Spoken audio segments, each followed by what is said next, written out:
is our Lord of the Rings Tales of Middle-earth Commander set review. I'm your host, Joe Cherries. I'm your host, BC, joined by Amber, and that makes us the Nitpicking Nerds. Get out of the way. We got to talk about Patreon and how they can check out exclusive videos from us that you can't see anywhere else by subscribing to Patreon. Once a week, every week, there is a new exclusive Patreon video going up. If you enjoy Nitpicking Nerds content and you enjoy exclusive content, you can go over the Patreon, subscribe to Nitpicking Nerds, only $2 a month. And if you sign up yearly, it's only like $26.50. So $26.50, you can get 4 Nitpicking Nerds videos a month. That's 48 Nitpicking Nerds videos a year. And there's already currently a backlog of 3 videos to get. And there's 2 blooper things. If you enjoy bloopers, they're also over there. If you want to support the Nitpicking Nerds, but you don't want to give us money directly, you just want to buy Magic cards, you can use CoolStuffInc.com using code Nerds. And if you use code Nerds, then you will be supporting the Nerds. Yes, exactly. So if you want to support the Nitpicking Nerds and get 5% off your order at CoolStuffInc.com, get Magic cards, get sleeves, you can do that. And if you want the best sleeves in the multiverse, Good sleeves.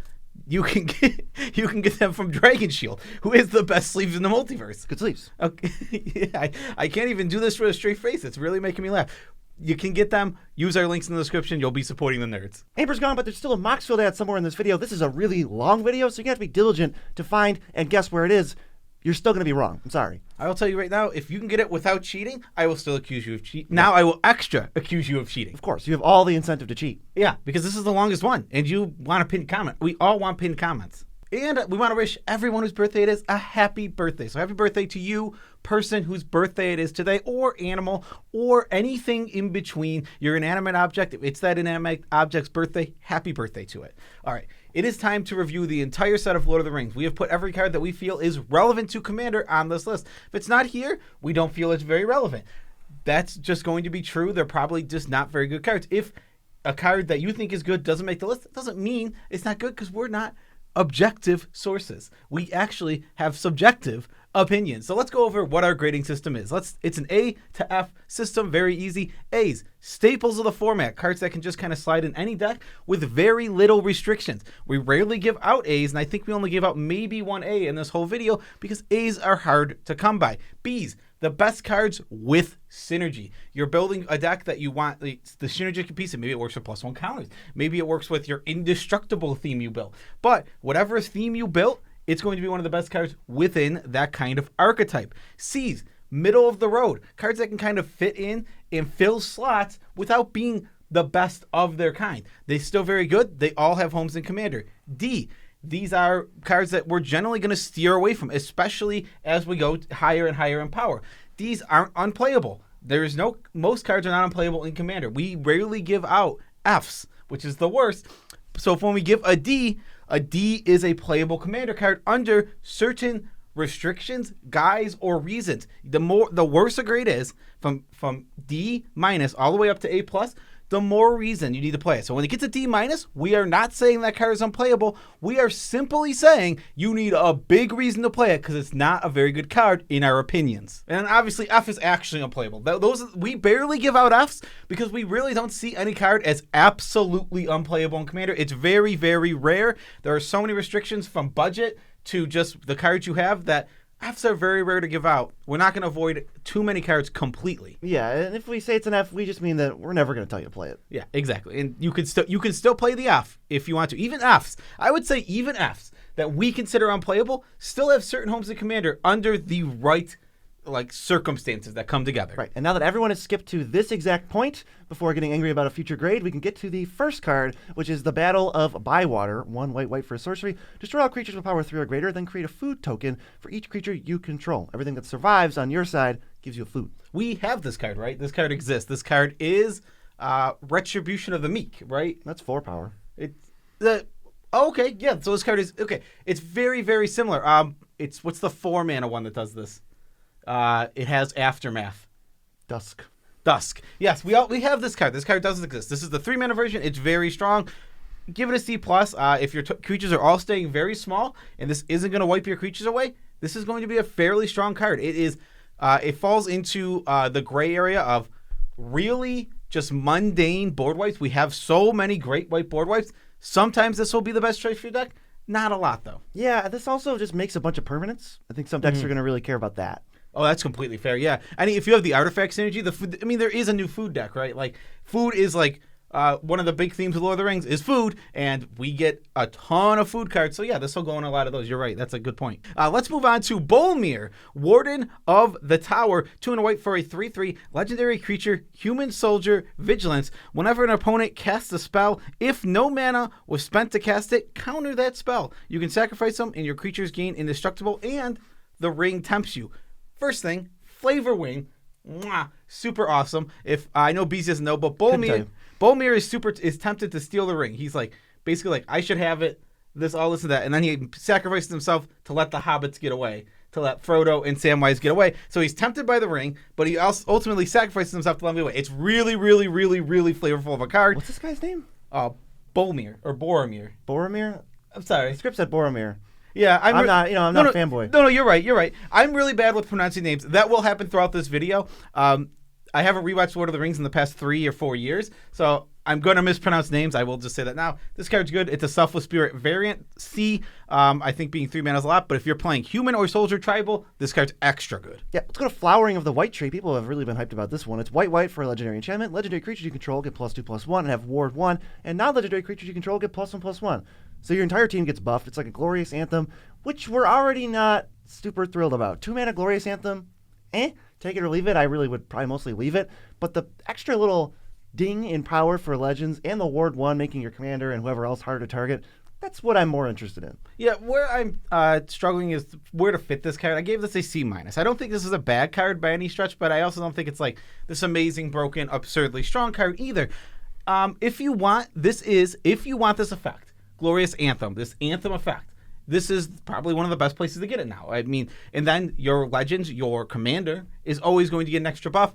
Card's fine. I don't foresee myself playing it too much, but I wouldn't. This is not a card where when I see someone play it, I'm going to go, that's a bad card. I think like in Legends decks, I'd probably say it's C-, but outside of that, I'd probably give it like a D-. Just don't completely need fair. a reason to go to this. You want more synergy. That makes a lot of sense. Up next, we have Forge Anew. 2 and a white for an enchantment. Whenever it enters the battlefield, return target equipment from your graveyard to the battlefield. As long as it's your turn, you may activate equipped abilities anytime you can cast an instant. That's pretty awesome. And you may pay 0 rather than pay the equip cost of the first equip ability you activate during each of your turns.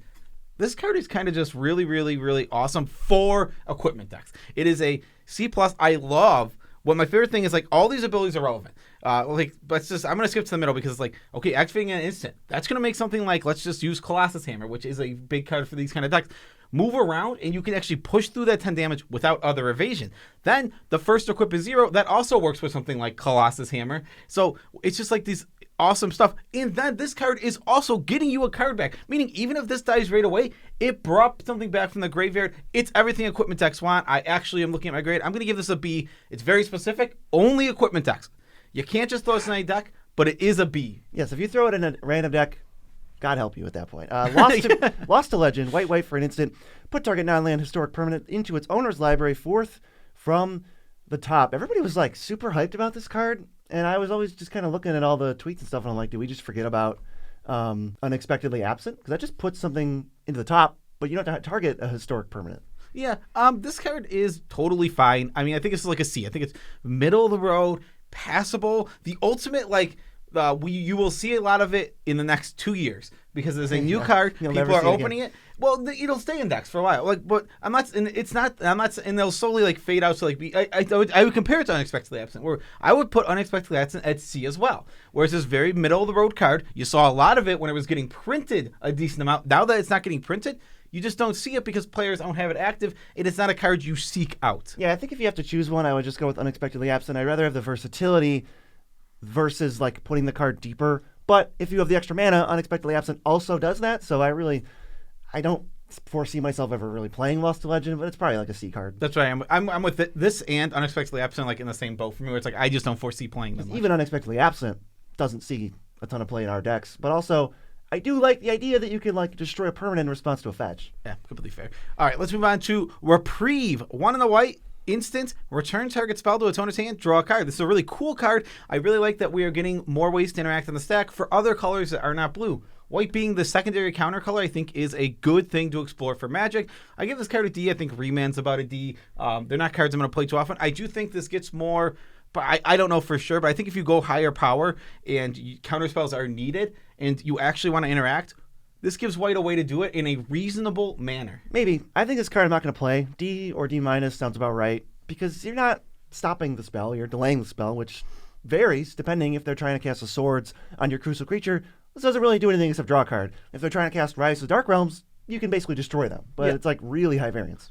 Yeah, then that's completely fair. I do think that there is homes for this card, but D is the grade because it is ultimately not going in a lot of decks. Yes, I got the first Saga. It's War of the Lost Alliance, 3 and a white for a Saga. This card's cool. Search your library for a legendary creature, reveal it, put it in your hand. That's chapters 1 and 2. And the last one is creatures you control gain double strike, and the ring tempts you. I just thought of this as like, get both halves of Bracella and then meld them and give it double strike. Yeah, I mean this card is totally fair. It's like a C-. It's a double tutor. It's slow. It does get stuff. I mean, but something cool about this card is that ultimately it'll let you do a nice little curve. You can, if you play this like when you have 4 mana, like just on curve. When you get to 5, you could tutor up a 2-drop and a 3-drop and then play them out and then make this little curve happen really well. You want a decent density of legends. You want this tutor to be hitting and getting at least probably like 10 different things in your deck. So probably Legends Matter deck in some way. I probably would play. This is a card I could see myself playing if I had the deck I felt to fit in. Man, this card seems pretty good. I think of like Thalia's Lancers, and like I don't ever play that card, but this is like kind of card advantage, and then it gives you like a weird kind of like pseudo overrun. Yeah, I mean that's completely fair too. This card looks medium, but I think there are decks that want this for sure. This feels like a Commander Cube card or something. Ooh, that's completely fair. But we don't play tutors in Commander Cube. Who knows? All right, let's move on to Westfold Rider. 1 and a white for a 3/1 sacrifice to destroy target artifact or enchantment. That would be a great card. But unfortunately, activate only as a sorcery. Ooh. Yeah, this really takes this card down. All the other versions of this card cost like, if they cost 2 mana and then you pay 1 to sacrifice them, I'd rather have that every single time so I can activate at instant speed. It makes those cards so much more powerful. I think this is a D-. Sadly, as much as I would like this card to be better, I think that the activate as a sorcery is a big downside. Yeah, let's go to a really, really good card. It's one of the best cards in the set. It's Dawn of a New Age. 1 and a white for an enchantment. Enters the battlefield with a counter on it for each creature you control, and then at the beginning of your end step, you can remove a counter from it to draw a card, and if it's got nothing left, you sacrifice it and gain 4 life. So it's not good early. We've talked about this in our top 10 cards in the set, which this is of among such. And it's not good early, but it's really good basically anytime after like turn 4. Yeah, I would give this card a B, maybe a B+. It's really strong. You want to get a bunch of creatures out. You want to go just have a decent creature count deck or a tokens deck. Any deck that can put creatures on the battlefield at a reasonable rate, then all you spend is 2 mana. What I love about it only costing 2 mana is this can be an easy double spell later in the game. So you play this, you get your card back right away on the end step, so even if it dies after that, you still feel like you didn't really lose anything. You do not need 7 creatures in play for this to be good. You need like 3. Yeah, exactly. Drawing 3 end steps in a row. I also like that there's the bonus of when it's out of counters, bam, sacrifice. There's some extra life, gain buddy. 4 life. It's just there. It doesn't need to be there? No, but it is there. All right, let's go on to, okay, I'm not going to pronounce this. Lassenarch Captain, sorry. 2 and a white for a creature human, first strike, 3/1. Whenever it or another human enters the battlefield under your control, tap target creature and opponent controls. At the beginning of your upkeep, create a 1/1 human soldier creature token. I think this is very mid. It's like C, but it's a humans card. If you're playing the human tribal deck, it is a human. It comes with a human every single turn, and now you can just start tapping things down. So I think if you have synergies like that, or tap down synergies, that you're in on this card. Good to know that this card exists if you're a humans player. You might play it. Grey Host Reinforcements is 3 and a white for a 1/1 flying with Ward 3. Whenever it enters the battlefield, you may exile target player's graveyard, put a number of +1/+1 counters on it, equal to the number of creature cards exiled this way. Flying at Ward 3, definitely needed on this card, because otherwise I think it's not even on this set review, but it's kind of tough to kill, so in a late game, you can snipe somebody's graveyard and then have like a 6/6. Kind of vanilla, though. I would be happy to play this card and be more in the C range and not the D range, which is where we have it as a D. I would be happier to try this if it had flash. I think this card needed flash. I think that is the thing that could make this card actually like, all right, you get the blowout. It's like they go for the reanimate, you play this, and then you have this big creature. I think I'd rather just have Remorseful Cleric. And I don't think Remorseful Cleric's like the best card in the world, but it's like the best version of this, and I'd rather have that. Yeah, I do think this card is better if you don't care about the Angel subtype, than Angel of Finality. Sure, that's about it. Oh, it's better than Angel of Finality. if you're not an Angel deck. If you're not specifically an Angel deck, I would play this over Angel Finality, or maybe if I care about spirits, right? This is a spirit. It's also a soldier. Spirit Soldier. There you go. Yeah, if you care about the creature type, that's when it's relevant. Moving on, we have Gilrain Dundane Protector. 2 and a white for a 2/3 legendary creature, human noble. Pay 2, tap, exile another target creature you control. You may return it to the battlefield under its owner's controls. If you don't, at the beginning of the next end step, return it to the battlefield under its owner's control with a vigilance counter and a lifelink counter. This card is great. I mean, just save stuff. Yeah, you can just save the. It is a mana intensive. It does cost 2 to do. You can flick. You get to just always get to hold this flicker, get an ETB right away if you need it, or just whatever you want to flicker. You flicker. It comes back and it's vigilant and lifelink. Both just relevant abilities to be added onto a card.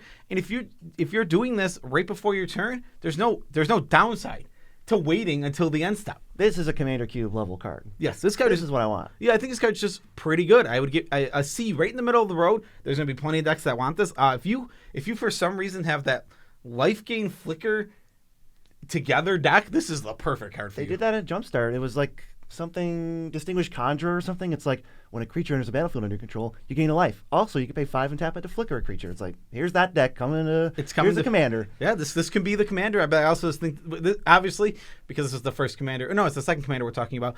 We're not really talking about commanders. We're talking about in the 99 for all of these cards. So some of them are good in the 99, but most of them are not. Champions of Minas Tirith, 5 and a white for a 4/6. This card is sweet. Enters the battlefield, you become the monarch. Beginning of combat on each opponent's turn, if you're the monarch, the opponent may pay X, where X is the number of cards in their hand, and if they don't, they just can't attack you this combat. Tough. I agree with you. This card is so cool. This is like the best. I think this might be the best version of a Ghostly Prison effect we have seen. It's finally something I'm interested in. But I would still, I like that it replaced itself.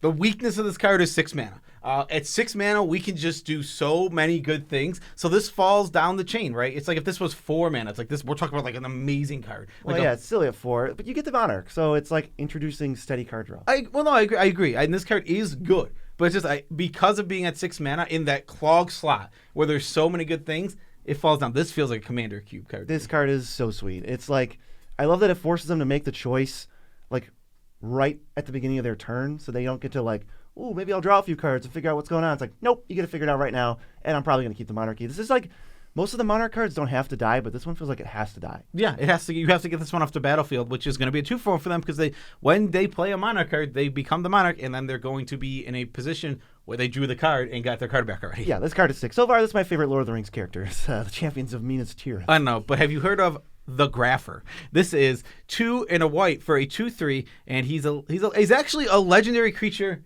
halfling peasant. And at the beginning of each end step, if you gain 3 or more life, draw a card. Perfect. Wait a second. Food gain 3 life. Food gain 3 life. This is obviously intended to be a card that works with food. Any life gain deck, I think you can just throw this in. We hate the draw on your upkeep once a turn cards. We love the draw on your end step once a turn cards. Well, is it each end step?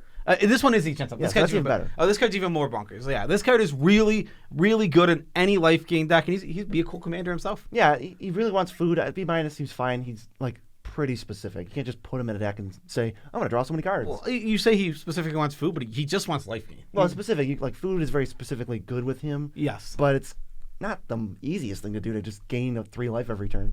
I mean, in the deck, Soulwarrens and stuff. Yeah, this is the decks that are made to do it, right? It's the decks. It's like I'm not saying you're gonna do it every end step, but I think any life gain deck can easily trigger it on its turn every time, which the card is good in any deck that can do that. And then I think also they could probably get it once in the other 3. Yeah, that seems fair too. In which that card's insane, right? That's divination, and you still have a creature on the board that says at your end step if you gain 3 life, draw a card. What the heck? And you know what? Bonus. We're just gonna keep talking about this. Extort cards and instants also do. Oh, that's so good. That's such a good synergy with him. Oh, wow, that card's great. Time to move on to blue cards. This is Born Upon a Wind. 1 blue for an instant. You may cast spells this turn as though they had flash. Draw a card. It's the ultimate.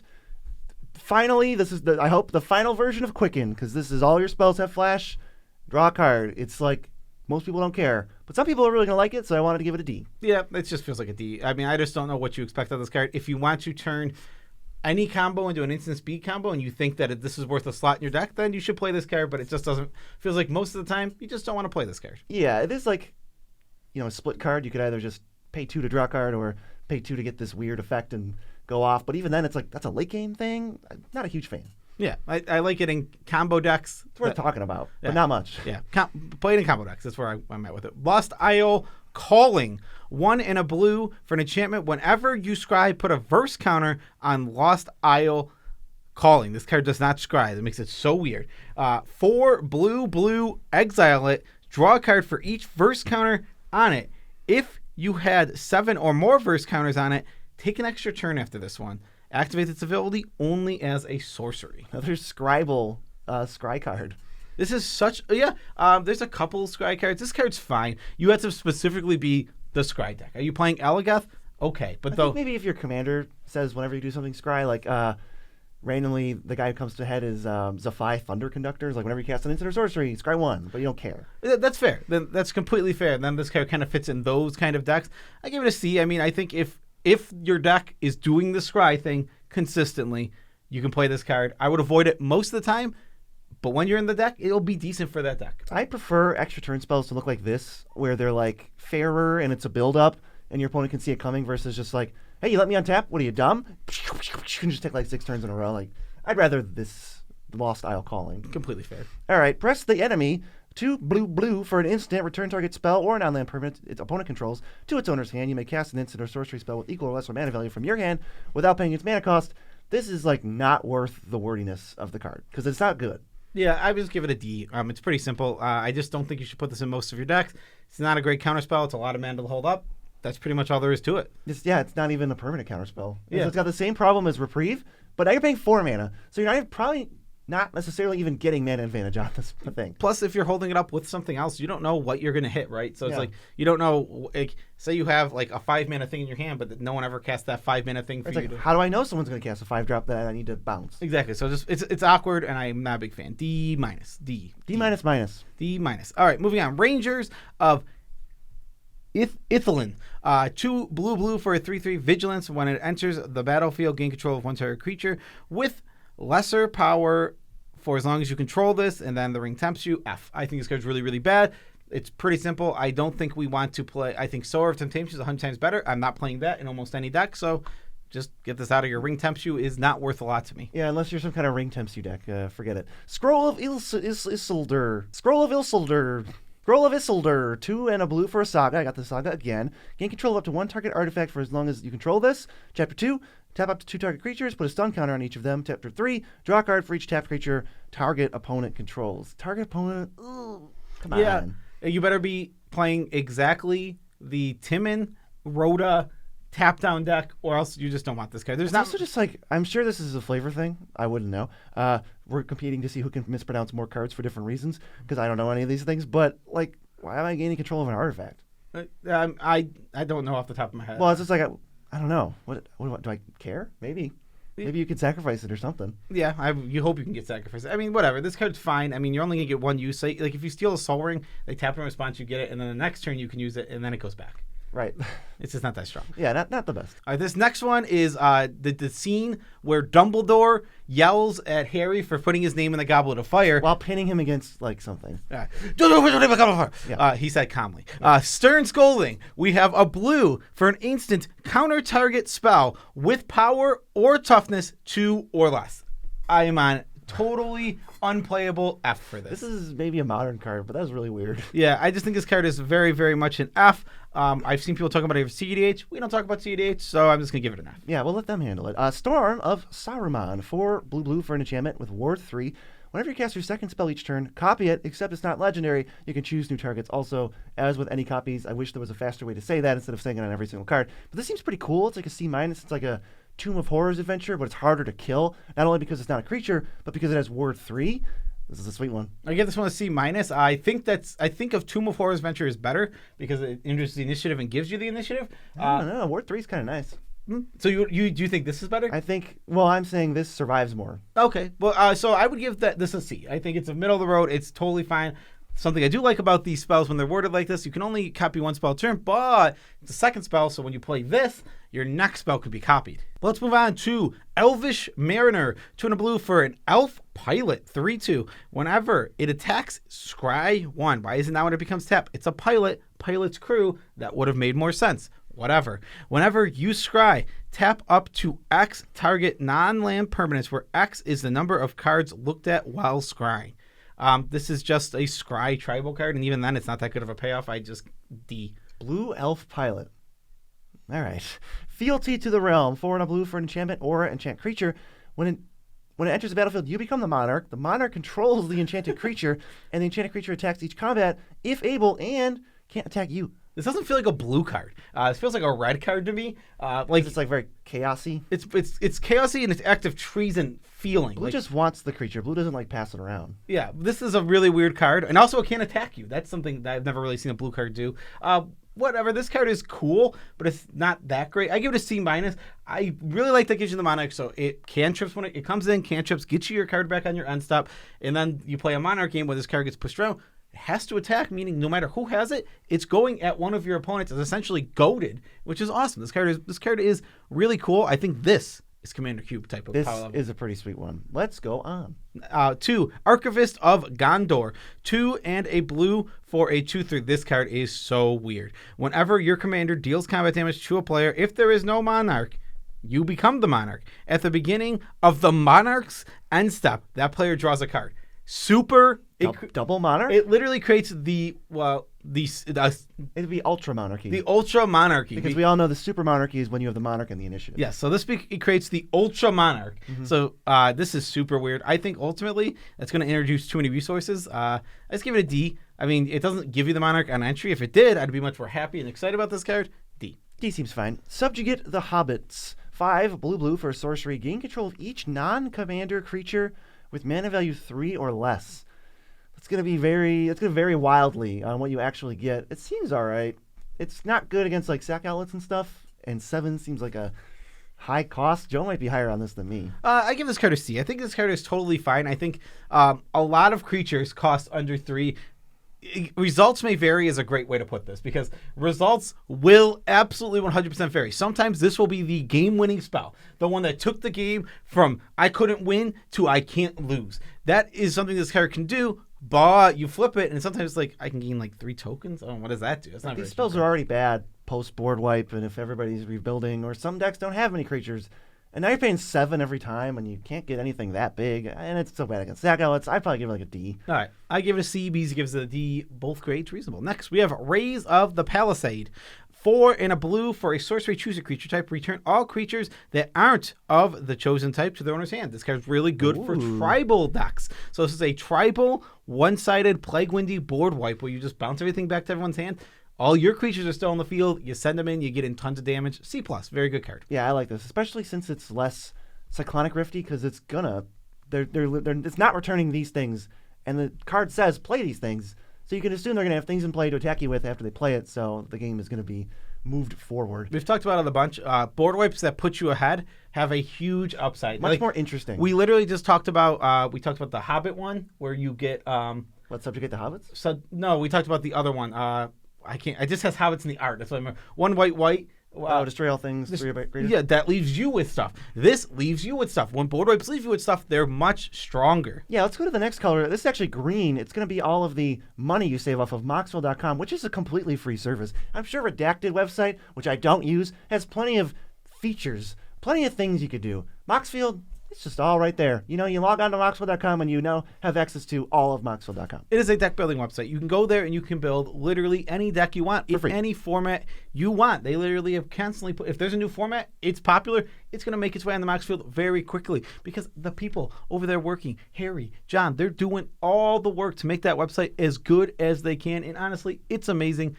Every single one of the decks is there. Go follow us. We're trying to get to 10K followers before anybody else, so go hit follow. This is urgent. It's urgent. Now we can go to the next color. That was the only green card.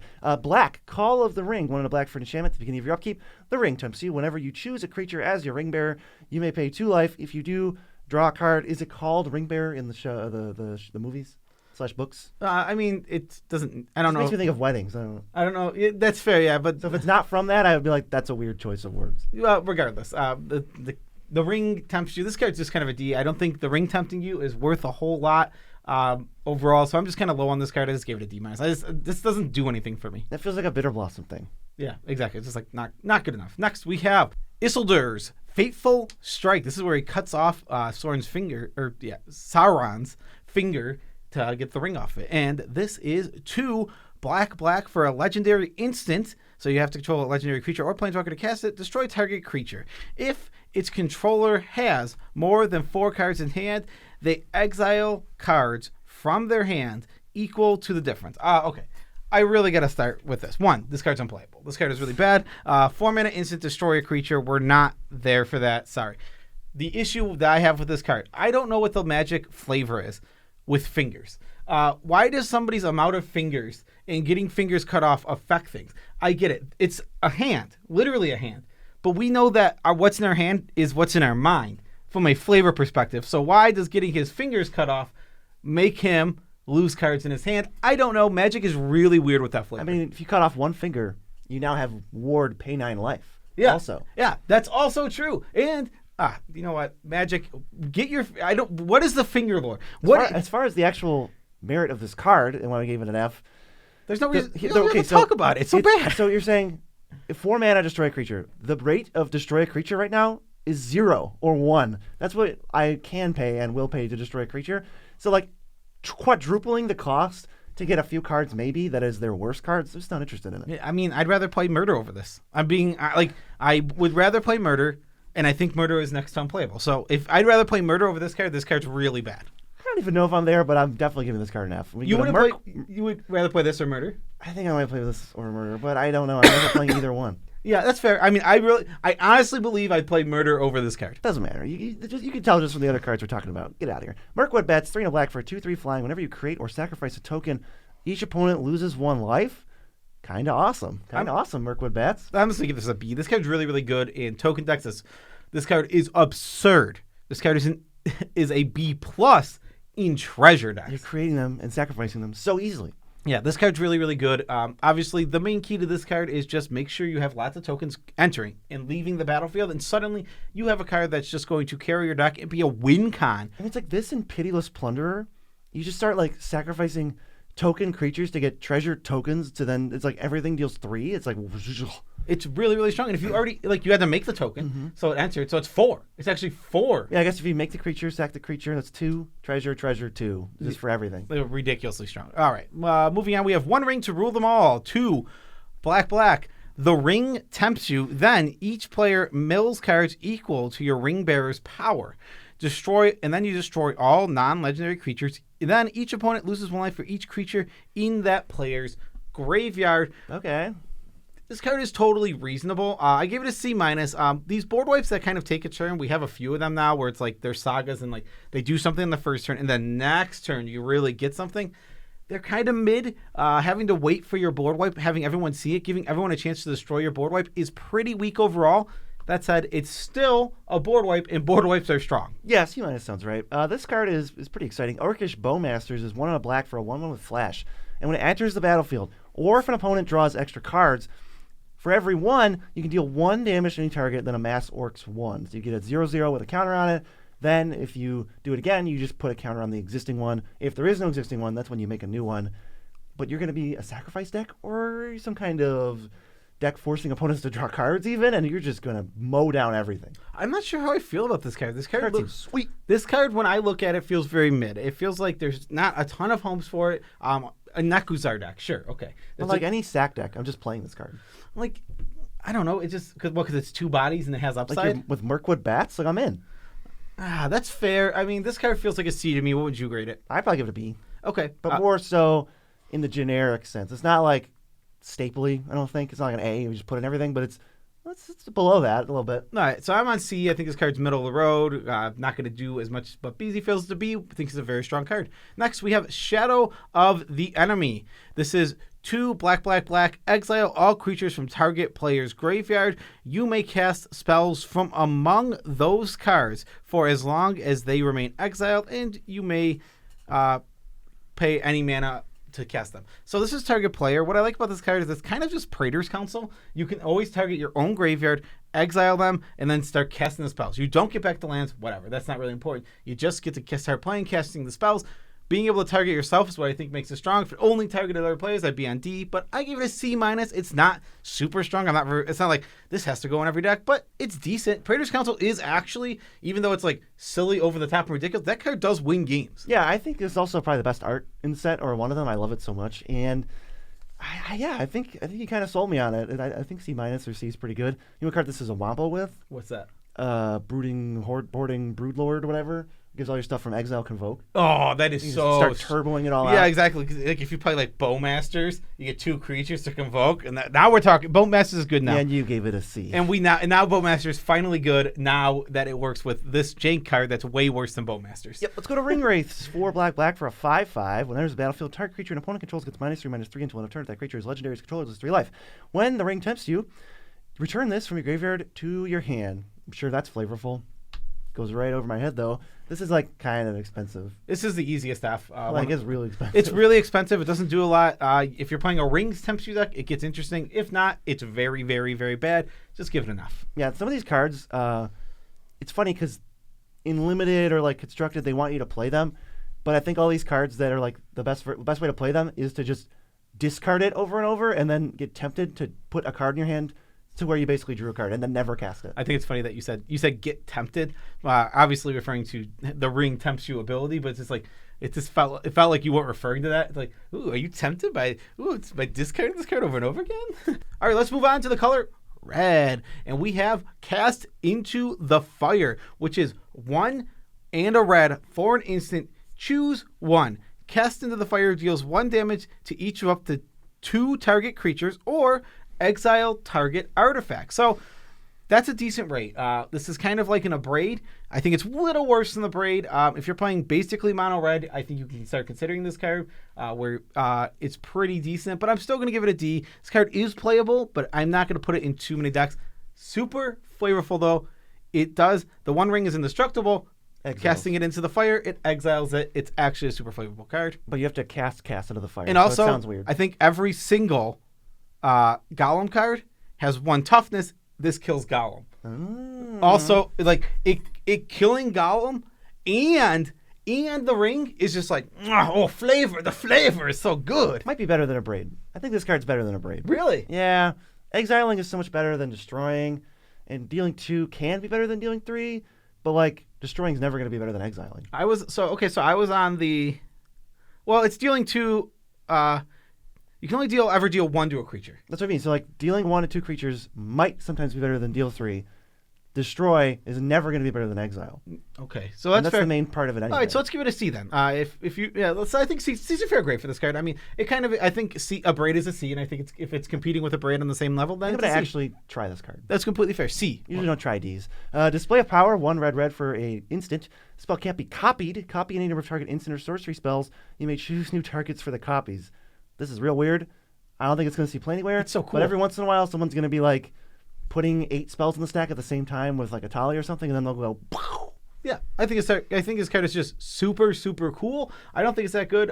D+ is great. Yeah, I would legitimately put this in any Atali deck. Kinda, because it needs to be instant or sorceries. It's not you can copy any spell. That's fair. Yeah, let's just. That was the one thing I could think of. Yeah, you're right. Does Mystic's Mastery do that too, where you just put them all in the stack? Yeah, all the copies going to stack. So pretend I said that. D. Give this a D. This card is whatever. Go into Fall of Care Andros. 2 and a red for an enchantment. Whenever a creature an opponent controls is dealt excess non-combat damage, amass X orcs where X is that excess damage. Pay 8 mana to deal 7 to target creature. Huh? Ugh, sorry, this card just doesn't quite get there for me. I don't know what we're supposed to do with this. C-. I mean, I'll just throw a D. D-. I meant D-. Sorry, I meant D-, not C-. This is a D-. Looks good. There's not really any way to put this card. I just want to move on to Fiery Inscription, which is really sweet. It's 2 and a red for an enchantment. ETB, the ring tempts you. Whenever you cast an instant or sorcery spell, it deals 2 damage to each opponent. We're talking Gutter Snipe, baby. Gutter Snipe's really, really, really, really, really good. I think Gutter Snipe, not being a creature, is even better. Rather lose the shackles of it being a creature and dying to board wipes and random crap. Give it an enchantment. And it just comes with the bonus of the ring tempting you. I mean, I don't think that's worth a ton, but it is a bonus. B. Very good card. And my axe. No, this card's terrible. We don't need to talk about it. Let's just move on. How about Hugh the Entwood? 3 red for a sorcery. Sacrifice any number of lands. Reveal the top X cards of your library, where X is the number of lands sacrificed this way. Choose any number of artifacts and or land cards revealed this way. Put all non-land cards chosen this way onto the battlefield. Then put all land cards chosen this way onto the battlefield. Tap, then put all the rest on the bottom of your library in a random order. Oh, jeez. Can that be less fun to read? At least this card is worded in the best way. It's not as an additional cost to cast it. So the spell has to resolve for you to actually sacrifice things. It's really sad. This is where they were killing all the Antwood trees. It's really sad. It sounds sad. It is sad. Amber's sad. She's crying. Yeah, they're killing the forest. But you get, this is a really cool card. It's big, splashy, it's giant. It's very similar to like the Nahiri's litho forming. No, it's very similar to like a Genesis wave with a land sacrifice. It's kind of just, it feels like that. Card is C minus. C minus. It's fine. It's big, splashy, and fun. This next card, I have heard a lot about, and people are comparing it to another card it's similar to, Meathook Massacre. So let's start with what this is. This is Spiteful Banditry. This is X red for an enchantment, and when it enters, it deals X damage to each creature. Okay, See what they mean. That is extremely similar, but then it does have a static ability because it's an enchantment. Whenever one or more creatures an opponent controls dies, you create a treasure.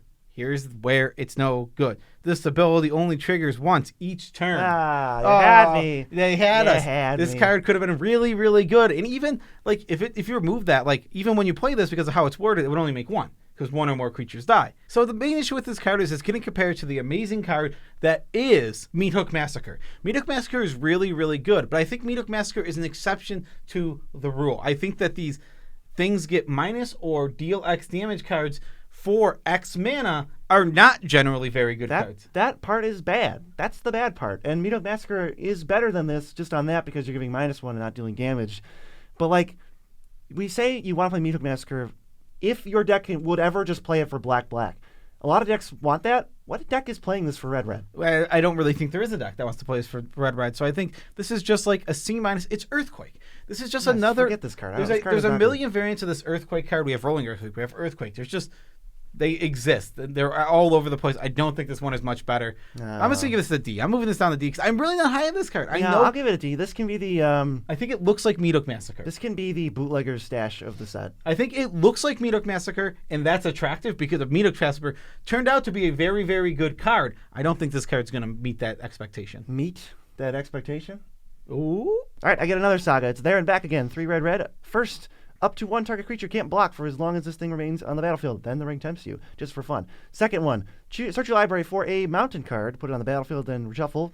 Red ramp? And the third one is you get Smaug, a legendary 6/6 red dragon creature token with flying haste, and when this creature dies, you get 14 treasure tokens. How silly! Which is a lot of treasure tokens. First thing, another one. Flavor win. Yeah, you get the mountain too. Yeah, you get all of Smaug's treasure when he dies, which is a ton. It's a lot of treasure. It's 14. This card is big, silly. They don't want to let you sit around with a 6/6 that can just keep beating them. Eventually, it has to die, and when it dies, you get access to 14 mana. Cool card. I think you just sack it. Yeah. Sorry, Smaug. Yeah, I'm gonna give this like a C minus. Its card is fine. It's a little slow. You do get a little bit of value. It's really cool though. This card is a cool card. Let's move on to Assault on Osgiliath. I'm so bad with these pronouncing things. You don't even like Lord of the Rings. X red sorcery. Amass Orcs X. Then goblins and orcs you control gain double strike and haste until end of turn. I really don't like this card at all. It's like a D minus. I don't know. Give it an F. I don't think it's an F. I think that there's like maybe some goblin orc deck or something that might want it. Oh yeah. Yeah, I'm giving it a D minus. I think it's slightly the goblin playable. orc deck. I mean, you could play red. You can if you're playing all goblins and all orcs, it's red. Give your team double strike and haste. That's decent. I can give it a D minus. That's something. Fires Mount Doom, 2 and a red. 4 legendary enchantment. When Fires Mount Doom enters the battlefield, it deals 2 damage to target creature an opponent controls. Destroy all equipment attached to that creature. Okay, this seems like a top-down card. 2 and a red. Exile the top card of your library. You may play that card this turn. When you play a card this way, deals 2 damage to each player. I don't. What am I supposed to like about this? Paying 3 mana to draw a card just isn't good, right? It's fun to read, I'm sure. Yeah. Not fun to play. Yeah, I'm just a D. This card is middle of the road, not very good. Next, you have Call for Aid. 4 and a red for a sorcery. Gain control of all creatures target opponent controls until end of turn. Untapped those creatures. They gain haste until end of turn. You can't attack the player. You can't attack that player this turn. You can't sacrifice these creatures this turn. Really weird. Yeah, I mean, the big trouble is not being able to sacrifice them. This card would be good. I'm going to give it a D. If you could get rid of the creatures after using them, It'd be a good card. You get rid of that player's stuff. No, this would be an unfun card. They kind of like made it fun, which makes it less good, which I'm okay with. That's totally fair. Because like, if I can just take someone's creatures, punch them with them, and kill them, like that's not really that enjoyable. So they stop that and they stop the sacrifice thing, but like doesn't make it that great. Next one is weird. It's Rampaging War Mammoth. It's 5 red for a 9/7 trample with cycling X2 red. When you cycle it, you destroy up to X target artifacts. I can understand what's going on with this card. This is very flavorful, very self-contained. I don't know if paying 4 mana to destroy an artifact and draw a card is that exciting, especially when am I going to cast this 9/7? Yeah, the problem is this card, the 9/7 is not that good. I give it a C. I think the fact that it is a creature and it is a little versatile, sometimes you want to play this big giant thing. Cool. This would be cool in something like a Maelstrom Wanderer deck. Sure, where it's versatile, it's removal, and you can cascade into the big creature when it's not the removal spell. Sure, in that kind of deck, it kind of fits really well. It's just kind of middle of the road C. It's a decent card. I like most of the destroy X artifacts things are all sorceries, so being able to put that in instant speed is definitely an upgrade. It's kind of funny that this card could easily be green because there's plenty of green Rampaging War Mammoths, and if it was green, they would just add the word enchantment. Yep, of course, because that's how it would work. Next, we have Orcish Siege Master, 2 in a red for a trampling 0/5. Other orcs. Yeah, I love the idea of a trampling 0/5. It's pretty funny. Other orcs and goblins you control have trample. Whenever Orcish Siege Master attacks, it gets +X/+O until end of turn, where X is the greatest power among creatures you control. Isn't that, I'm trying to think of other 0-power tramplers. The one with Myriad that gets +X/+O equals their lands, and there's the one with Encore that is the same text. Yep. Both of those are 0-power creatures. Doing the 0-power trampler deck is going to be a thing. Yeah, this it'll be funny because you can stack these triggers because all of them are most of them are attack triggers, and this one will go off last. So if you attacked the other 0 and got the power, then it'll get the power equal to that. Also, the commander of that deck is obviously Rogok. Obviously. I mean, how could it not be Rogok? This is an F. I think the card's really, really bad. Sorry. This card just doesn't do anything. Bury the lead. Don't play this card. Time for the last red card. It's Cavern Horde Dragon. 7 red for a 6/6. But it costs X less to cast, where X is the greatest number of artifacts an opponent controls. It's got Flample and Haste, and when it deals combat damage to a player, you create a treasure token for each artifact they control, giving me a little bit of ancient copper dragon vibes. Combined with a Dockside Extortionist type feel. Combined with relevant words like haste. This card is awesome. This card's design, home run. How many do you even the less it costs, the better it is. So the card either sucks as a 9-mana 6/6, doesn't get you anything, or it's like a 2-mana 6/6 that also gives you 7 artifacts. Exactly. This card's great. It's really, really hit or miss. So high ceiling, low floor. I give it a C. It's like you said, because of the high ceiling, low floor type thing. Again, it fits really well with the decks that are going to have synergies. Maybe there is a few commanders that give away treasures and stuff like that. So if you're doing strategies like that, this card's going to be much better, obviously. All right, it's time for green cards. We start off strong, really strong. Remember how I said we only gave 1A in the set? Well, here it is. It's Delighted Halfling. It costs a green mana for a 1/2 Halfling Citizen. It taps for a colorless mana. Cool. And then it taps 4 mana of any color. Spend this mana only to cast legendary spells, and that spell can't be countered. Absurd. Actually absurd. What doesn't it do? It's a 1-mana mana dork. It's already yep, I'm going to play it. This is an A. This card is easily an A, maybe just an A+. This card is just very, very good. You can kind of just throw this. You can literally throw this in any green deck. Yep. It's that good. I'm just going to say A+. I think this card is so generically strong, it's absurd. Yep. Happy guy, real strong. And makes your commander the central part of your deck uncounterable. Not just color fixes you for their commander always and makes it not counterable, which is absurd. This card is silly strong. It's going better than Birds of Paradise. It's going right in Henzi. I don't know if it's better or worse than Birds of Paradise. Birds of Paradise is also A+. The fact that we're considering it though, A+. A+. I mean, this card is actually stupid. Like I said, I'm happy. This is a new Henzi card. I will say though, I think that there's another A on this list later. There might be another A. I mean, there's like I said, we don't give many A's. When we do, the set has some good cards in it. When we give an A, that card is obscene. You probably should be considering it for at least one of your decks. If you only have one deck and it's green, you should be considering this card. This card's going to be real close to an A. It's Elven Chorus, 3 and a green. You can look at and cast creature spells from top of your library, and creatures you control can tap for a mana of any color. B+. Oh my god. Yeah. Somebody in the comments is a good point that we can touch on now because in our top 10 this was in there. They're like, you say that token decks will love this. what are they supposed to do with it? It's like they get Cryptolith, right? So they're super powered on the back end, and they're still going to play some creatures in their deck. So yeah, even token decks actually love this card. Yeah, it's very, very true. You can play a token deck with 20 creatures, and I'd still recommend this card. Yeah, exactly. Because Equipped with Fright at 4 mana is still a very, very strong card for that deck. And like you said, there is some creatures in token deck. This is even if you're only playing like 15. Like you're not playing 0. Like almost every deck's playing at least 15 creatures. So even as long as your deck can take advantage of this from tokens or having lots of creatures in some, I don't know, the choice to play creatures themselves or play tokens. Those are really your two options. But even if it was just like Cryptolith, right? But also you can look at the top card of your library. That'd be pretty cool. It'd be a pretty strong That's what card. you get. That's the baseline. This is a B+ card. This card's really, really, really good. This next card, they took a card from recently made card, Roiling Regrowth. And they were like, screw you. It was like, well, yeah, let's just make it stronger. I think this might be better than Harrow, and that's saying something. Yeah, because it's not. They got rid of also the additional cost. But yeah, they got rid of the additional cost. These do enter tapped, so that is the downside compared to Harrow, where they come in untapped. But this one can easily get you 3 lands because it's Entis Restoration, 2 and a green instant. Sacrifice a land. Search your library for up to 2 basic lands, put them onto the battlefield, tap, then shuffle. That's Roiling Regrowth. If you control a creature of power 4 or greater, instead search your library for 3 basic land cards and put them onto the battlefield, tap.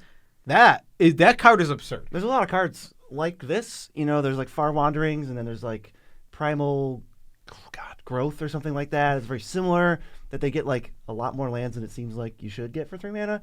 And this is the type of card I'd always rather play over like Cultivate, where it's like, get your synergy in. You got this synergy, great, go get 3 lands. Yeah, this card is real. Like when this card gets 3 lands, this card is actually an absurd Magic card. So pretty sweet. I'm gonna give it a B. I think it's strong. All right, so I got every saga except one. This is Fall of Gil-galad, which makes me think of 2 salads. 1 green, scry 2, cool. Then you can put 2 +1/+1 counters on target creature you control, cool.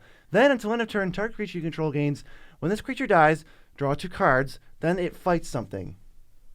I'm on an F. I don't think this card's playable. Play it only if you have fight synergy. It's like a limited card. Yeah, this doesn't feel good. Next, we have Last March of the Ents. Woo! I love this card. Fun to read. 6 green sorcery. This spell can't be countered. Oh boy. Draw cards equal to the greatest toughness among creatures you control, then put any number of creatures from your hand onto the battlefield.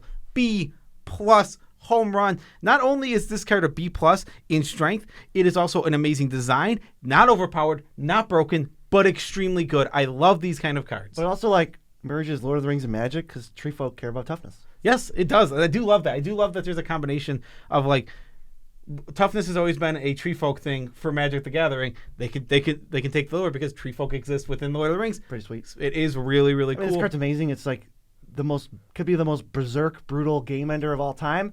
And I don't think the floor is that low if you're playing a big boy green deck. Yeah, I mean, I just want to draw like 4 cards at least. Yeah, that's not so bad. That's not so bad. And then draw 4 and then make this spell free to cast, basically. Yeah, as long as you get 8 mana worth of creatures, it's so easy when you're playing your big, giant, stompy decks. Maybe just play like 40 creatures in your deck just to make sure this works.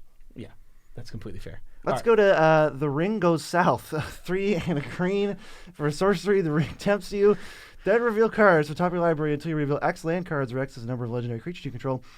Put those land cards onto the battlefield tapped, and the rest on the bottom of your library. So you just reveal.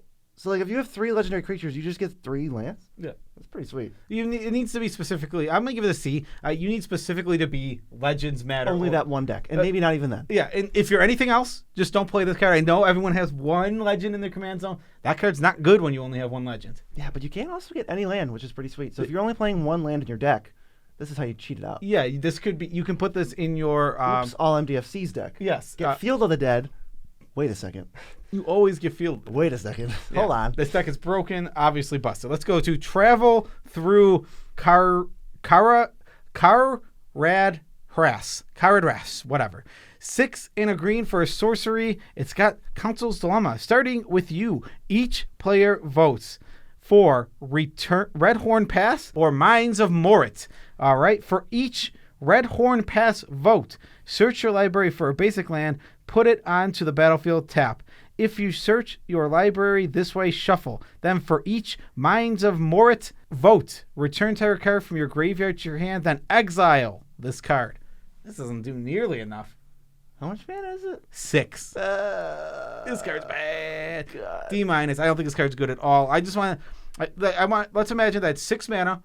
You return something and get 3 lands, which is what I think the votes will be most of the time. That card sucks. And if you have nothing good, if you only have like 2 good cards in your graveyard, then it's return 4 cards and you only get 2. No, this card is off the mark. If you have no graveyard, this card doesn't even do anything. That's very yep. Because I'm just gonna say, here's nothing. Go get nothing back. Yep, that card stinks. Just don't play it. I really don't like it. How is the floor so low still? Yeah. Mirkwood Elk, 5 and a green for a 6/6 trample. When it enters the battlefield or attacks, return target elf card from your graveyard to your hand. You gain life equal to the card's power. I hate cards like this because I think they're just the biggest traps in the universe. It's like, hey, look at this creature type. You should build a creature deck all around elves. But I'm not an elf, and I'm really expensive. I would never, ever play this in an elf deck. Yeah, this one's trying to trick you. This is an L.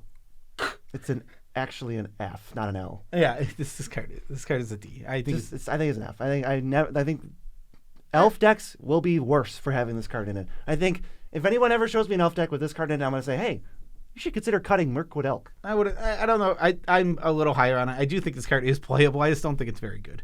Next, we have Geldrim Ambush.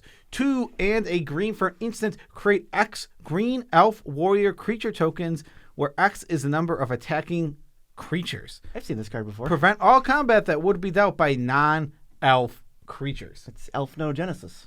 These don't have to be attacking you. It's true. These are just attacking, making this card better. I'm still not that high on it. I don't want to have to wait for attacks, though I do like that you can do it on your own attacks. So you can just attack with like 10 elves, play this, and get 10 more elves. Although, I don't know if that helps you this turn. So you're going to have to fiddle around somehow. Maybe you attack with some elves, untap them, and then play this, and then just kind of combo off on your second main phase. It's a weird card. I still think it's like a D+. People are hyped about it. That's cool. I just don't think it's just going to be like Ink Shield and Arachnogenesis and every other version of this, but slightly better. So like a D+. Unreliable. Yeah, unreliable. Unlike Prized Pig, this is 1 and a green for a 0/3. Whenever you gain life, put that many ribbon counters on Prized Pig. Then if there are 3 or more ribbon counters on it, you remove those counters and untap it, and you tap to add a mana of any color. And did you know that this card goes super ham, pun intended, with Weather the Storm, and you just start making all this mana? This card's a D-. I think this card's real bad. It really doesn't. It does nothing for me. 2 mana mana dorks, not where I want to be when they're only making 1 mana. So play a life gain deck, and then it's better. It is better. I'm still pretty low on this. But like, even if you're like a food deck, this basically makes cracking food 1 mana cheaper. I guess. If I can untap this whenever I gained life, I'd be much happier. The 3 life thing is it's turning me off. All right, let's move toward Assemble the Entmoot.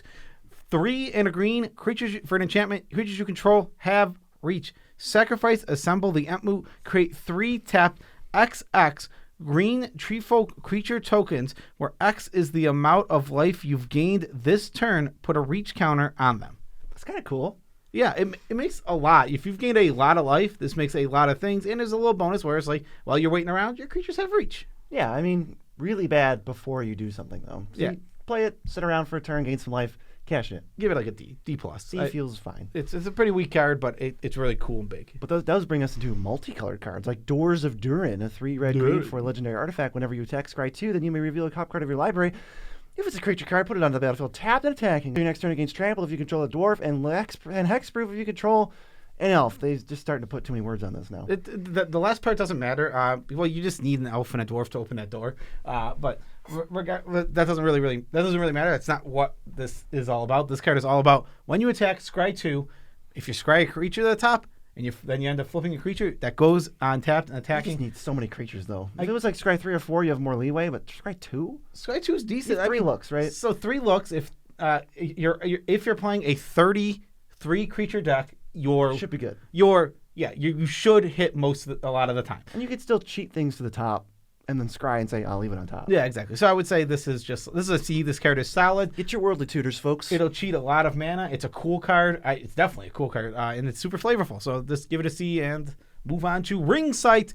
1 blue, black for a sorcery. The ring tempts you search your library for a card that shares a color with a legendary creature you control. Reveal it, then put it into your hand and shuffle.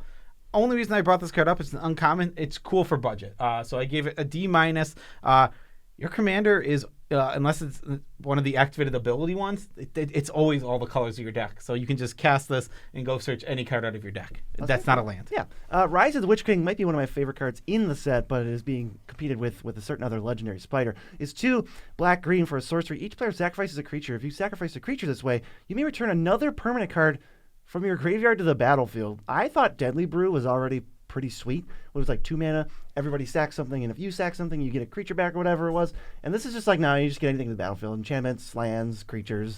Seems pretty sick. Card's awesome. Card is awesome. See, I mean, this card is not broken. It's not busted. Again, this is another one where it's just like design. It's like I wouldn't pay 4 mana for Reanimate, and I wouldn't pay 4 mana for Flashback Marauder. Would I pay 4 mana for both? Yeah. Yeah. It's the chef's kiss of a design. See, it's middle of the road. It's not busted. It's not broken. This feels like Commander Cube. If I've ever seen a Commander Cube card, I feel like this is the perfect. C+, because I like it too much. It is an awesome, awesome card. Let's move on to Flames of Anor. 1 blue-red for an instant. Choose one. If you control a wizard, as you cast the spell, you may choose 2 instead. Target player draws 2 cards, destroy target artifact, or deal 5 damage to target creature. All right, this card is really, really good if your commander is a wizard. That's where it's instant speed divination that only gets better. Yeah, so I give this thing a B-. I just want to make sure that my commander is a wizard, or I am playing wizard tribal. If I have 10 wizards in my deck, just incidentally, I might just play this. Will my deck consistently have wizards in the battlefield? If the answer is yes, play Flames of Anor. Yeah, seems pretty sweet. This is 4th Eorlingus, whatever, X red white for a sorcery. Create X 2/2 red human knight creature tokens with trample and haste. Whenever one or more creatures you control deal combat damage to one or more players this turn, you become the monarch. So you're going to get the monarchy, and you make some dudes, they don't have vigilance, they have haste and trample. So, the thing that I like about this card is... Which card? 4th Eorlingus? Yes, 4th year English. I'm in my 4th year of English. So what I like about this card is that these things have haste, because we've had this card before. We've had plenty of these X white, X white red, get this many tokens. X and red. But when they come in and they just have to sit there at sorcery speed, they're just vulnerable to a board wipe. It feels pretty rough, and it's not what I want. When they have haste, it's a big upgrade to this card. Still kind of middle of the road. I give this a C+, and it does have the bonus of getting you the monarch. So this card does do a decent amount of things. You know, one thing I've been looking for in this set, because I know it's going to be, it's like they say it's for Modern, but do you see how many cards we're reading right now for Commander?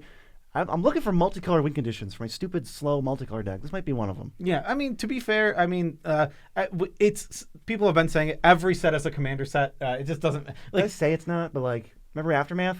This is a Commander set. This is just a Commander set. All right, my favorite Pride Month card, 2 greedily, 2 deep. 5 black, red for a sorcery. Put target creature card from a graveyard onto the battlefield under your control. That creature deals damage equal to its power to each other creature.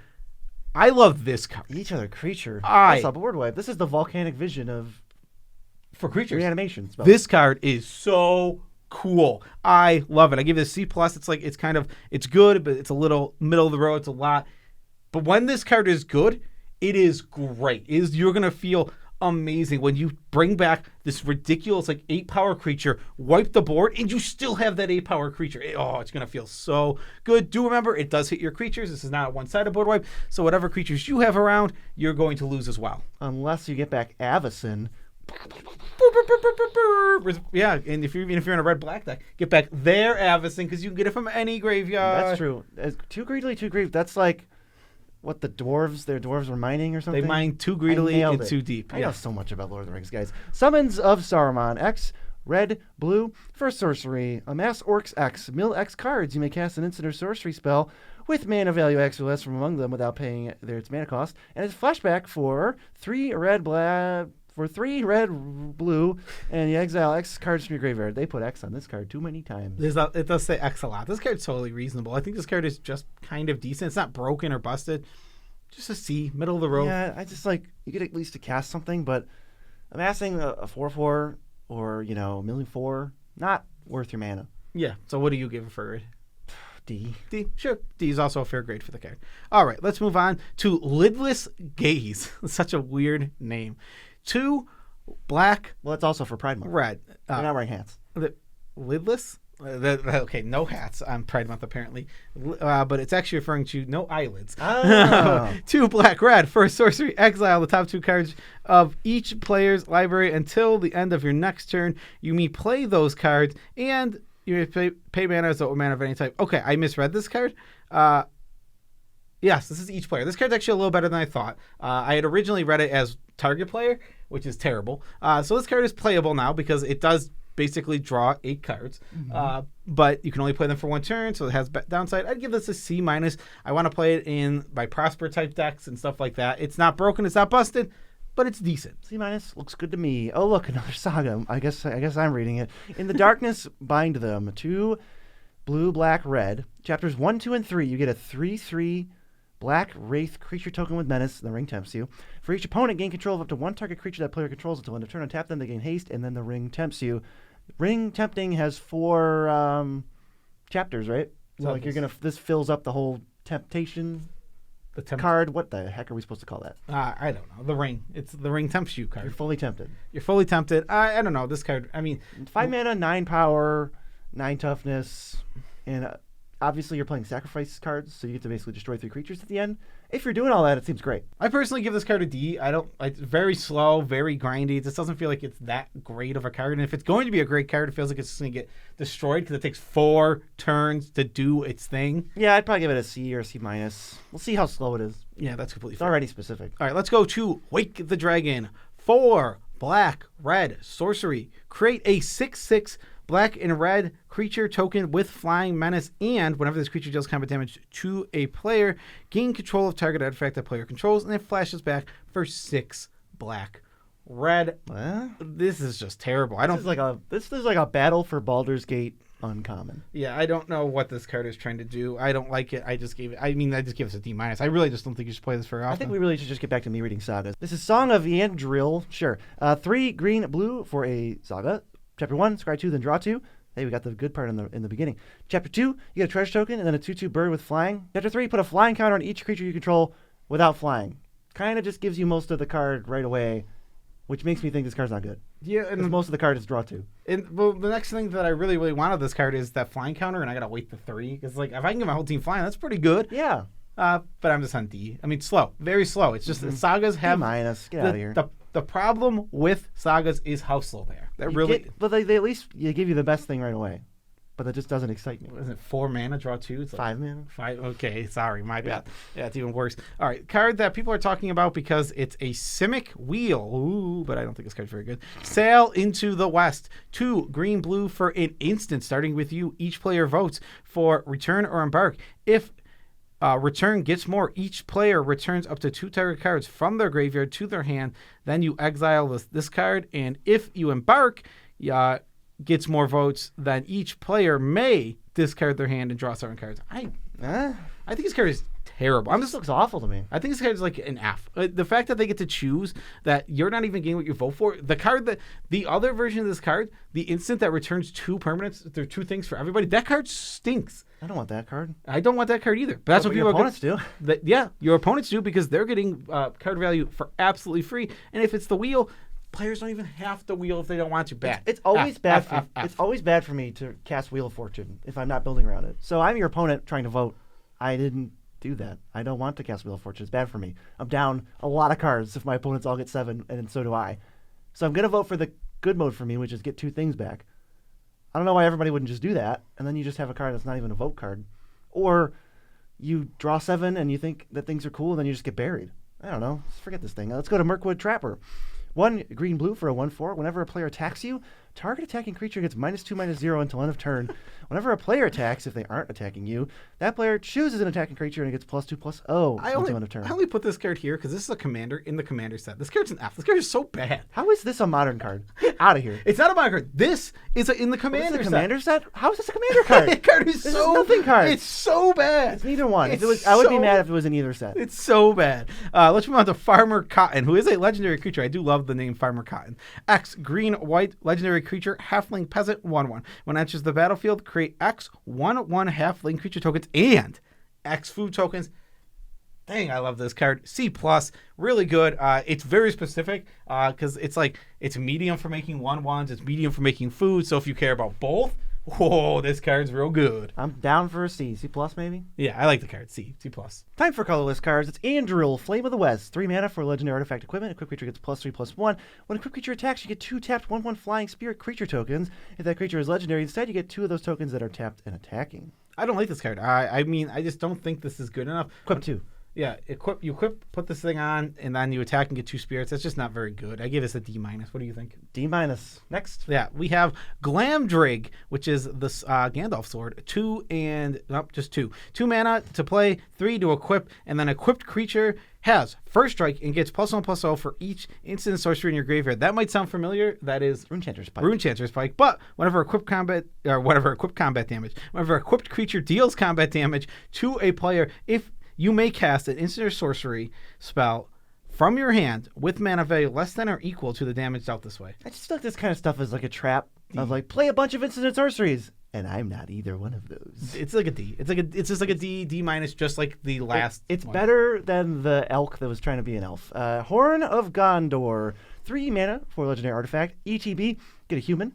3 tap, create X 1/1 humans, where X is the number of humans you control. That's, guess what decks want this one? It's only humans deck. It'll be real sweet. Yeah, this card is pretty good. This card can get really silly really fast, and I love that it feeds into itself. I like that it gives you a little something, so you're not paying 3 mana for actual nothing right away. So it's just like, I like that it goes, you play it, you get that 1/1. Let's just say you have 4/4. Untap.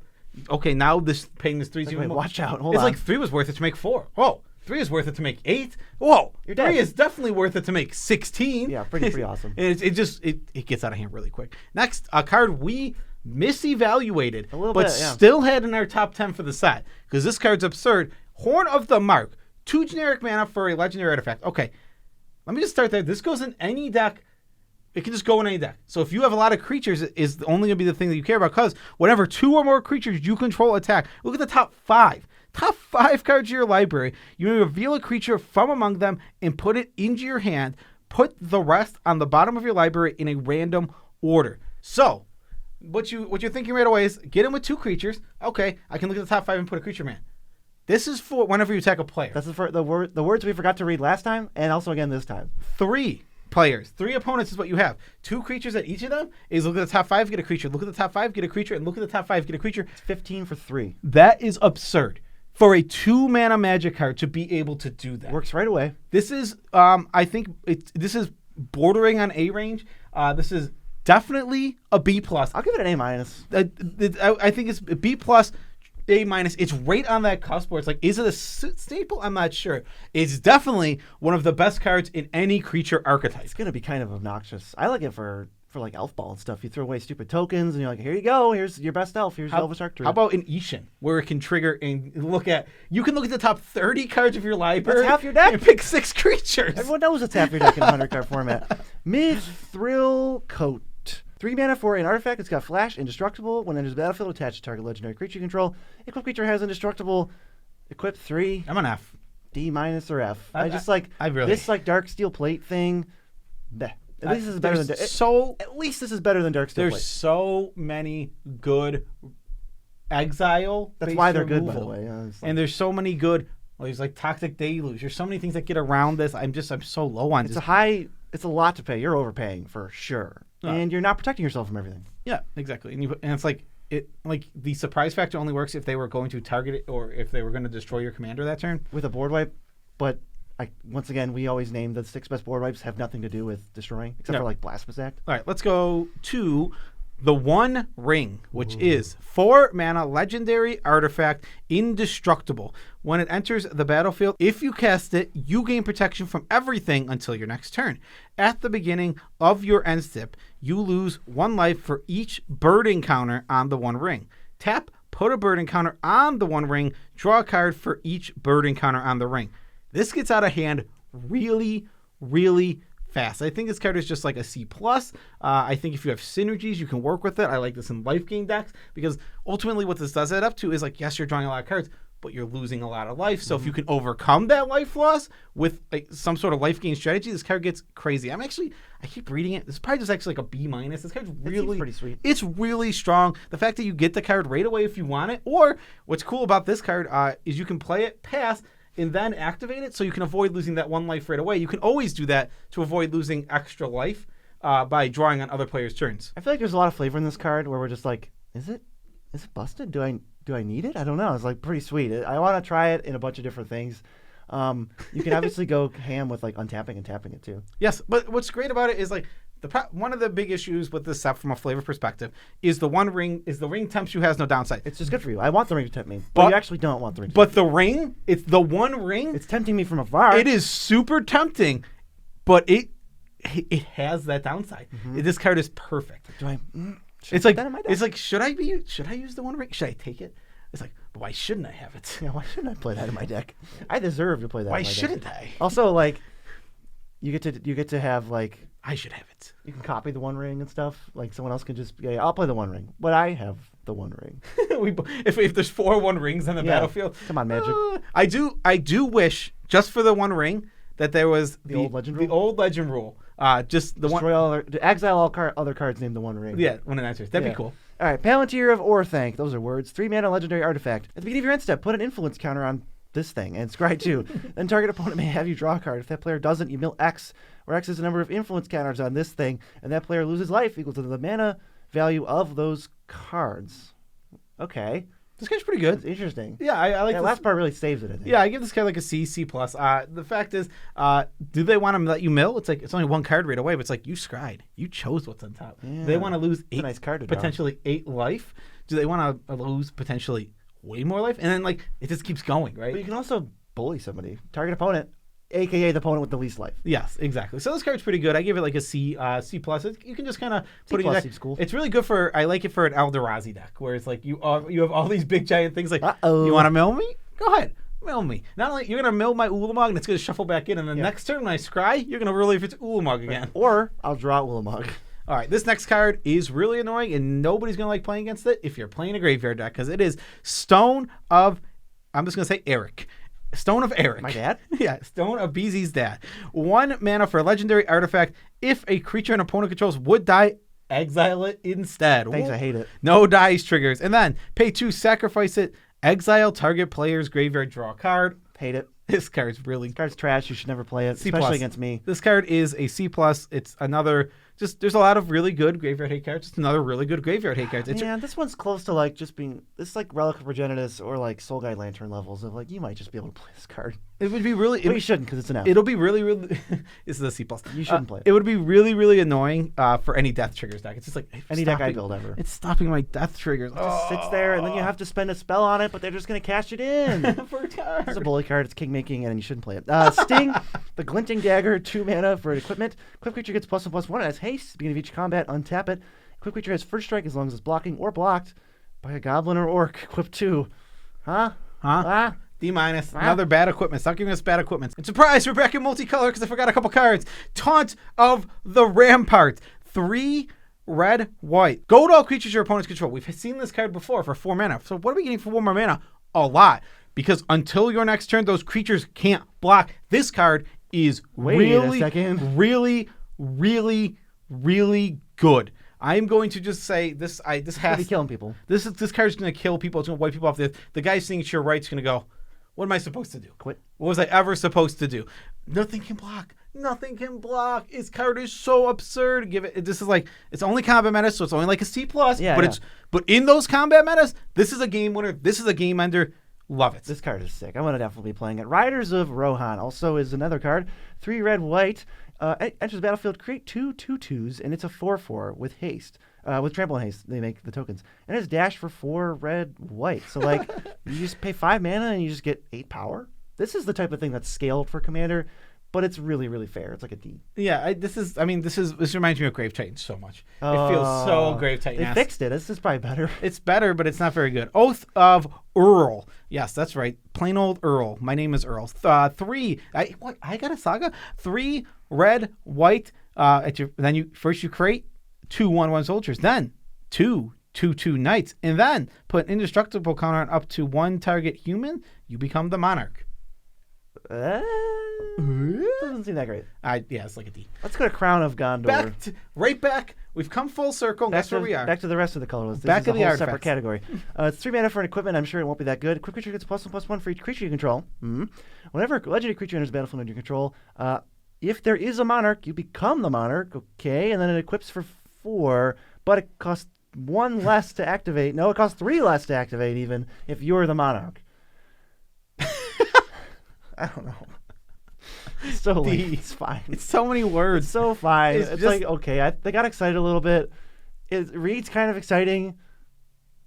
I just don't think I'll play this card All right, much. let's go on to Relic of Sauron. This is 4 mana for an artifact. It taps for any combination of Grixis. Then you pay 3, tap it, draw 2 cards, then discard 2 cards. Yeah, I like this card. I give it a C+. I think this card is solid. It's a 3-mana rock that can loot. Yeah, it's a 4-mana. It's a 4-mana rock that makes 2 colors. 2 colors. So we're getting like Hedron Stone, but it's making colors, and then you can it's not just loot. It's you go up a card. So you draw 2, then discard 1. So I thought you said discard 2. Yeah, okay. This card's good. I'm in. Yeah, sure. Yeah, I might play this in some decks. You don't play it's Golem's Eye variants much, but there's some decks I want it. Yeah, but this one's making colors and does more. You don't even have to. Like, I thought at first you had to sacrifice it to do that ability, and I still thought it was pretty good. Not having to sacrifice, much better. Let's go to Hithling Rope. 2 mana for an artifact. It can't be sacrificed. You can pay 1 and tap it and search your library for a basic land, put it into play tapped, and then the player to your right gains control of it, or you can do the same thing, but you're paying 2 and tapping it to draw a card. No, no, though. F. Unless you can, like, It's so bad. you can't sacrifice it, but you can flicker it. So here's the deck, right? You are I'm going not to? No. So you have the Retreat to Coral Helm. You also have Cura's Follower, and you also have Hithling Rope. And so you're gonna go get a basic. It comes in untapped. Then you trigger to untap the Cura's Follower. You untap the Rope, and then you go get all the basics out of your deck, and then you blink it. And it was okay. You could have just won the game so many different ways. Let's go on to lands. Lands. All right, let's just do 4 together. There is a cycle of 5 legendary lands. They all enter battlefield untapped. If you control a legend, they tap for the color that they are. So whatever one they are. And all of them do something really, really good. So the white one will let you draw cards if you've attacked with 2 creatures. The blue one will let you scry if you control a legendary creature. The black one will let, if a creature has died, it'll let you amass orcs. The red one gives you treasures if you exile some stuff from your graveyard, and the green one makes a food token. If you tap a creature. They're all really, really good. You have they're untapped green sources or untapped whatever sources for your deck. They just go in every 1 and 2 color deck, basically, period. And they're all B pluses? They're all B pluses. I think one really important thing about these, I would play them less if my commander cost 5 or more. Yeah, but when your commander costs 4 or less. 4 or less, woo-hoo-hoo, I am super in for these cards. Yeah. They're already really good. They're absurdly strong. And if you're playing Legends Matter, they start becoming freer rolls. So what if we finished with 2 A's? 2 A's. Like with Mount Doom, which is a legendary land that says tap, pay a life, add red or black. 1 black-red, tap, deals 1 to each opponent, and 5 black-red, sacrifice it. And a legendary artifact, choose up to 2 creatures, then destroy the rest and activate only as a sorcery. Okay, so this is the best card in the set. I don't think it's relatively close. It's a dual land already. This is an A+. I mean, even that, we have that Dork earlier. That Dork earlier was an A+ too. This card might just be better. Red-black dual land can ping opponents if that matters, and if you have a legendary artifact, which your deck probably would have 1 or 2 if you're playing this card, or you don't even have to. Who cares? It's all free. This is all free stuff. You get to keep your 2 best creatures and blow up the rest. Absolutely absurd. The card's absurd. The card is, it's a land that's a board wipe. Board wipes are absurdly strong, Commander. Getting it on a land, there is a cost. I'm not going to pretend like that losing life is never a cost. It does cost you something. But not much. But let's do one thing really quickly. Give me your favorite flavor. Give me a legendary artifact and the 2 magic creatures that get away. Oh, the 2 magic. Because the flavor is Frodo and Sam are getting away after throwing the Run Ring in the volcano. What is being thrown in the volcano, BZ, and who's getting away? Well, Shadow Spear is being thrown in the volcano, and I think Yoked Ox and Bartered Cow are getting away. I think Yoked Ox is getting away with Bruce Tyrrell. And they're just yelling. Or Bruce Tyrrell and Timna for farm. Yeah, they start a farm. They're starting the farm after they throw the Helm of Sauron, the relic of Sauron in there. They were like, "This is Lord of the Rings, right?" And they threw it in. We're probably thinking, what could the other A be? It is the Black Gate, legendary land. It's a gate for your gate stack, so which is actually relevant. It's relevant because the gate stack have exactly 10 gates right now. Yeah, I think that gives them a little leeway. The green or the Sultai one, yeah. The 9 fingers one has. This gives another one. As the Black Gate enters the battlefield, you may pay to life. If you do, it enters the battlefield untapped. Okay. Does it do more things? It's a black land, so that's already amazing. So it's an untapped black land. So at base, it's like, okay, it's bad because it loses 3 life. So if it does anything else now, though, it becomes amazing, and it does something else. 1 in the black, choose a player with the most life or tied for the most life. Target creature can't be blocked by creatures that player controls. Absurd. Meaning it's unblockable. It's just Rogue's Passage. You can only attack one person with one creature. So the creature is unblockable. With a super low activation cost, untapped land, makes colored mana. This card is absurd. This It should probably just be in like every 1-2 color black deck, and then you can put it in some 3 color. I think that you could say every single 1 and 2. 100%. Like that's nuts. For power, obviously. We're always talking about for power when we're saying those things. Obviously, like for optimizing a mana base. That's what we mean. I think this card will get boring. This card could be boring after a while. It's like, oh, I have 20 black decks when the black gate's not. How many black gates do I need? 20. Exactly. So it's just like that is completely fair to not play in that case. But that is our set review, and this was a big one. This is a big one. This is a super fun set. This is a flavorful set. I am super happy with everything in the set, and I can't wait to do all of the commanders. I think there's like 60. There might be 70. That might be a 2-parter. There's so many. We might have to break it into 2. If you actually looked, there's a lot. There's 5 Gandalfs. There's 5 Gandalfs. Yes, watch out for upcoming short. Top 5 Gandalfs. Incoming. It's coming. How good. When I saw that title on the script, I was like, gold BZ. Gold. Top 5 Gandalfs. BZ will come back and put it over there, but that'll be like in 2 weeks. So instead, for now, go check out the top 10. Go check out the top 10 for the set. See, you kind of know. It would actually be a little bit rearranged with Mark being higher if we could redo it. Peace out, Tribe Scouts.